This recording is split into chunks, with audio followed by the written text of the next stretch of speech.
ఓం శ్రీ గురుభ్యో నమః. హరి ఓం. శ్రీ గురుగణేశ శారదాంబాయై నమో నమః. ఓం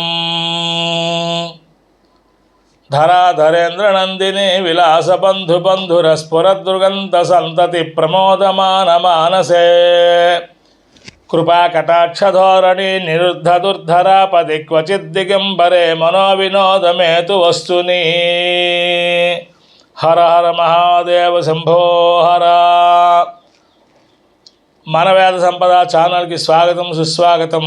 ఈరోజు మహాకవి భారవి అనే కథను తెలియజేస్తున్నాను. అందరూ విని సంతోషించి మన ఛానల్ని సబ్స్క్రైబ్ చేసుకుంటారని మరీ కోరుతూ ఉన్నాను. మహాకవి భారవి దక్షిణ భారతదేశానికి చెందిన ప్రముఖ సంస్కృత పండితుడు. ఈయన కవిత్వంలో అర్ధగౌరవం అంటే తక్కువ మాటల్లో ఎక్కువ భావజాలాన్ని పలికించడం అనే ప్రసిద్ధమైన కవిత్వం ఉండేది. భారవి తన యుక్త వయస్సులో గొప్ప కవిగా పేరు సంపాదించుకున్నాడు. ఆయన రాసే కవిత్వానికి అందరూ బ్రహ్మరథం పట్టేవారు. అందరూ తనను ఆకాశానికి ఎత్తుతుంటే తండ్రి మాత్రం ఎప్పుడూ భారవిని పొగడకుండా తిడుతూ ఏదో అబ్బాయి అలా రాస్తున్నాడులే అని తేలిగ్గా మాట్లాడేవాడు. ఇది భారవి తీవ్ర అసంతృప్తిని, తండ్రి మీద కోపాన్ని కలిగించింది. ఒకరోజు రాజుగారు భారవి కవిత్వాన్ని మెచ్చుకొని ఘనమైన సన్మానం చేశారు.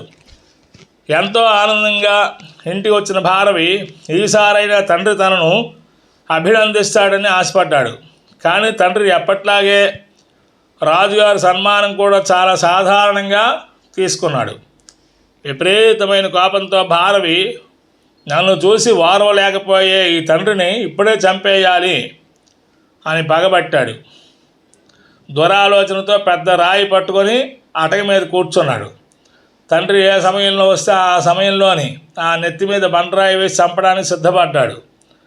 అదే సమయంలో తండ్రి రావడం, భారవి తల్లి భర్తతో మహారాజు అంతటి వాడు భారవి కవిత్వాన్ని మెచ్చుకొని ఘన సన్మానం చేస్తుంటే మీరు కుమారుడిని మెచ్చుకోవడం లేదు సరిగదా, అందరి దగ్గర అదేమి పెద్ద కవిత్వం కాదు అని మాట్లాడడం నాకు ఏమీ నచ్చలేదు అని బాధపరిచింది.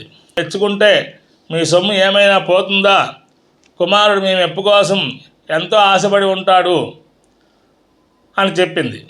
దాని తండ్రి నవ్వి, అబ్బాయి ఏమీ నొచ్చుకోవట్లే, కన్న తండ్రే స్వయంగా కొడుకును పొగడితే వాడికి ఆయుష్యానం కలుగుతుంది అని వాడికి తెలియదా? వాడికి అందరి దగ్గర దిష్టి తగులుతుంది. ఈ లోకంలో వాడు నాకంటే గొప్ప కవి అని నాకు గర్వంగా ఉంది. నేను అందరిలాగా పైనకి అనను, అన్నీ మనసులోనే దాచుకుంటాను అని బదులు చెప్పాడు. తండ్రి మాటలు విన్న భారవి జ్ఞానోదయమైంది. తాను ఎంతటి అపరాధానికి పాల్పడబోయాడో అని కుమిలిపోయి కన్నీళ్లతో అటక దిగి తండ్రి పాదాల మీద పడి క్షమించమని వేడుకున్నాడు. తండ్రి పాదాలు పట్టుకుని బోరున ఏడుస్తూ తనని శిక్షించమని కోరాడు. కొడుకుల అహంకారాన్ని, తొందరపాటుతనాన్ని పోగొట్టడానికి తండ్రి ఒక శిక్ష విధించాడు. నువ్వు వెళ్ళి నీ అత్తవారింట 1 సంవత్సరం పాటు ఉండి రావాలి అని కొడుకుని ఆజ్ఞాపించాడు. తండ్రి మాటకు కట్టుబడి భారవి భార్యతో కలిసి అత్తగారింటికి వెళ్ళాడు. మొదట్లో అల్లుడికి రాజమర్యాదలు జరిగాయి. కానీ రోజులు గడిచిన కొద్దీ ఆ మర్యాదలు కరిగిపోయి చివరికి సాధారణ పనివాడిలా చూసే పరిస్థితి ఏర్పడింది. అప్పుడే సంస్కృతంలో ఒక నానుడి భారవికి గుర్తుకొచ్చింది. శ్వశుర గృహం పరమసుఖం, త్రిరాత్రాల్ సురక సమాన. అత్తగారిల్లు మొదటి 3 రోజులు చాలా సుఖాన్ని ఇస్తుంది, ఆ తర్వాత కుక్కతో సమానంగా చూస్తారు అని తెలుసుకున్నాడు.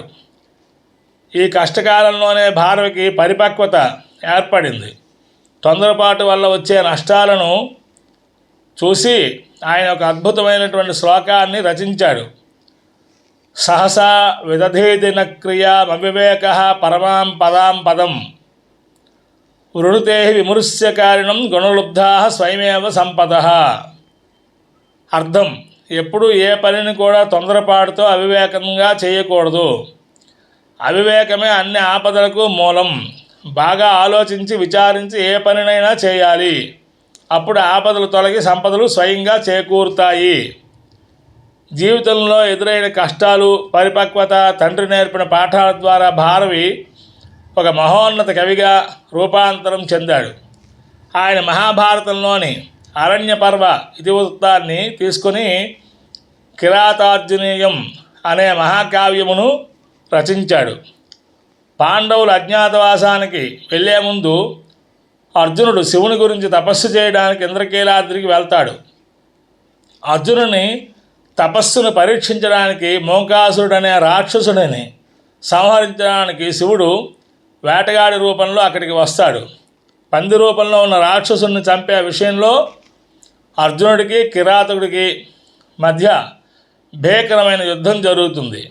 చివరకు అర్జునుడి ధైర్య సాహసాలకు మెచ్చుకొని శివుడు ప్రత్యక్షమై పాశుపతాస్త్రాన్ని అనుగ్రహిస్తాడు. ఈ కథ మన ఛానల్లో పాశుపతాస్త్రం అని తెలియజేశాను, చూడండి. ఈ చిన్న కథను 18 అశ్వాసాల మహాకావ్యంగా మహాభారవి తీర్చిదిద్ది సంస్కృత సాహిత్యలోకంలో చిరస్థాయిగా నిలిచిపోయే కీర్తిని సంపాదించుకున్నాడు. మహాకవి భారవి అంతటి ప్రసిద్ధి చెందిన భారత మహాకవిగా పేరు పొందాడు. స్వస్తి. భారత మాతాకి జై.